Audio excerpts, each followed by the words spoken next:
Welcome to the rideadvice.com, your source for tips and techniques to make you a better rider. In this episode, we'll look at how to properly take on decreasing radius corners, both on the track and on the road.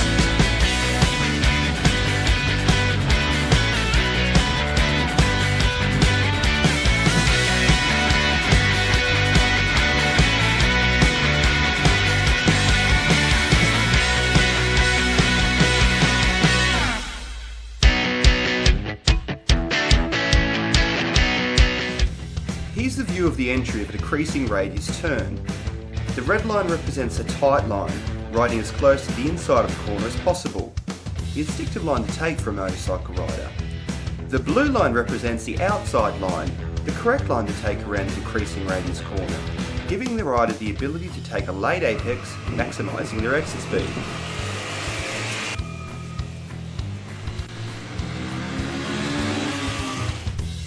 Both riders begin the turn in a near identical position with virtually the same entry speed. Note the speeds as they progress around the corner. Also note that while both riders carry a similar entry speed, the red line initially advances around the corner quicker. This is because the inside line provides a smaller radius and therefore smaller distance travelled. While this is fine for a passing manoeuvre, it will prove to be the slower line to take. See that while behind on the corner, the rider taking the blue line is already carrying a faster speed.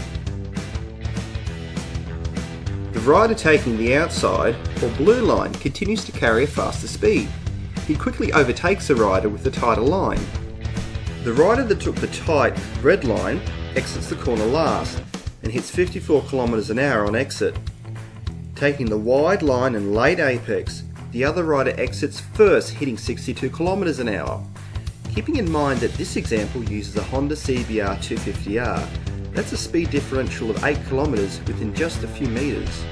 Note also that the rider with the incorrect line has an awkward exit, causing them to cut across the track later to get the correct entry for the next turn.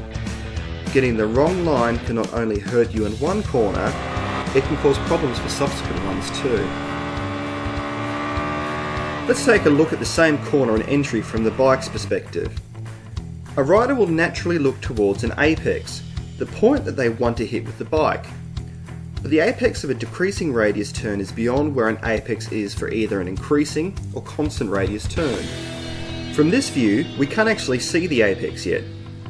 But the natural inclination of a rider is to take the red line.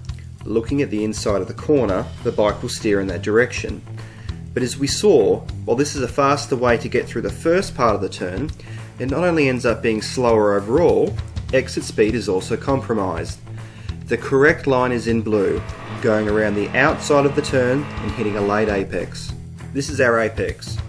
With the red line, the rider would have been hugging the inside of the turn, reducing speed in the turn and causing poor exit speed. The rider will also exit the corner wide, potentially compromising the next corner. The blue line shows the rider still hasn't hit the apex, but will do so in such a way that exit speed is maximised.